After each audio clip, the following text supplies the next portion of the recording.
Police arrested a man in Texas for allegedly stalking WNBA star Clark. He's accused of sending threats and sexually violent messages to her as well. It put an often hidden crime dealt with by millions each year into the spotlight.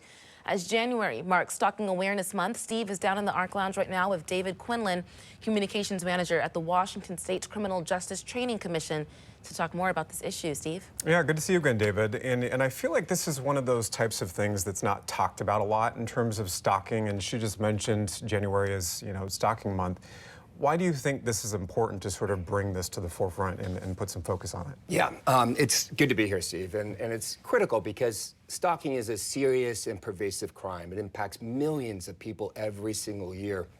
In fact, 1 out of 3 women and 1 out of 6 men have been stalked at least once in their lifetime. And if you let that number sit in, I mean, it's astounding. And there's a lot that needs to be done. So this month for National Stalking Awareness, this is a great opportunity for us to shine the light on stalking, educate people, do more to support our victims. And of course, we really want to help law enforcement make sure they're equipped with the right resources so that they can go out and respond swiftly and take care of these matters early on before letting them grow, yeah. So talk more about what the commission is doing specifically to combat stalking and maybe support some of those victims that are coming forward and deal with a really traumatic thing. Sure, yeah. So CJTC, we are committed to make sure that law enforcement officers and criminal justice professionals, that they are equipped, that they have the resources to be able to report and spot the signs of stalking, that they're able to go out and respond quickly and support victims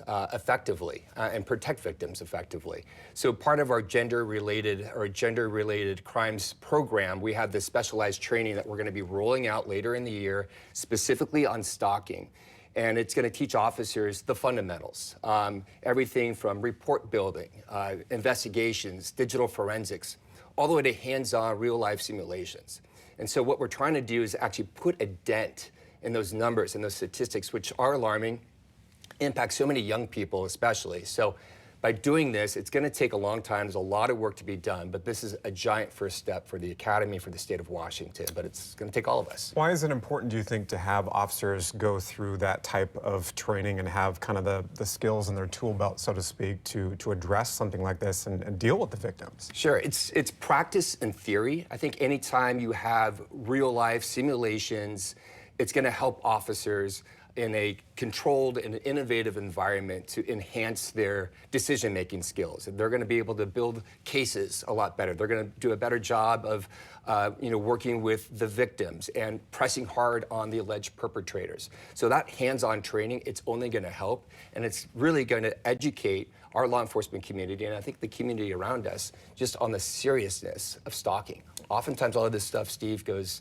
unreported. Yeah. And there's many instances where a stalking case will quickly evolve and turn violent, in some cases even deadly. I would imagine just victims are afraid just to come forward, when you think about the impact that can have on them just dealing with something like that. It's just horrific. Yeah, it's huge. I think there's a statistic about 29% of all stalking cases don't get reported. And that's, again, very alarming. I mean, if you let that soak in for a second, imagine living a life where you are in constant fear. Always looking behind your shoulder. And so we have to do more. The end goal for us, Steve, is early intervention, because in stalking, early intervention saves lives. Is there anything that the public can do? There's people watching at home probably thinking, I've never gone through something like this before. You really feel for the people that experience that firsthand, but can viewers do anything to help?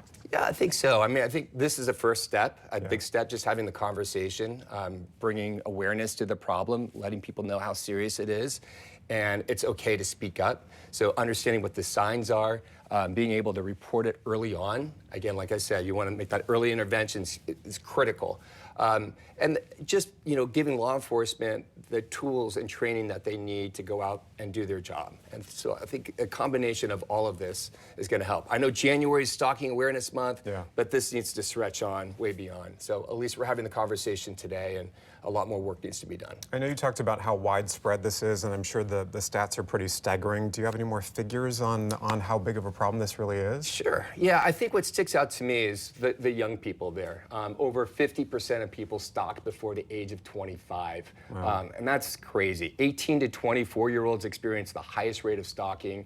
42% of them end up being acquaintances. So a lot of this is domestic, and it just snowballs into something larger. And then you see that last statistic, 2019, only 29% of victims filed police reports. So many of these cases are being ignored, not ignored, just not reported. Yeah. And that's what we want to make people feel comfortable and have the confidence to, let law enforcement know, hey, this is happening, please help.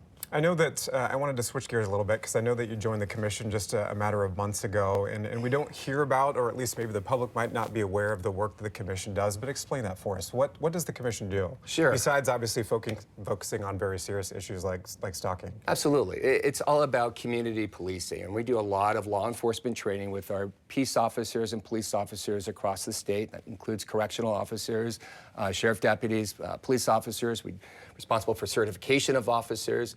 But there's a lot of training that goes on at CJTC, and the training that we're very proud of, that we're working toward accreditation for, which will be, again, shared nationwide. So there's a lot of innovation that's happening at the academy, but we want to make sure that our officers are ready to go once they are back to their agency and out in the field. So a lot of training, a lot of community policing, and just having conversations around culture and understanding, the communities that we serve. We have to do a better job of protecting the communities that we serve and understanding the people that live in those communities. And I know that you and Executive Director Monica Alexander are going to be trying to spread the awareness about some of the great work that you guys are doing. So thanks for coming in this morning. Thanks, Steve. Doing some really important work with that commission, Tyra. Very important interview, Steve. Thank you so much.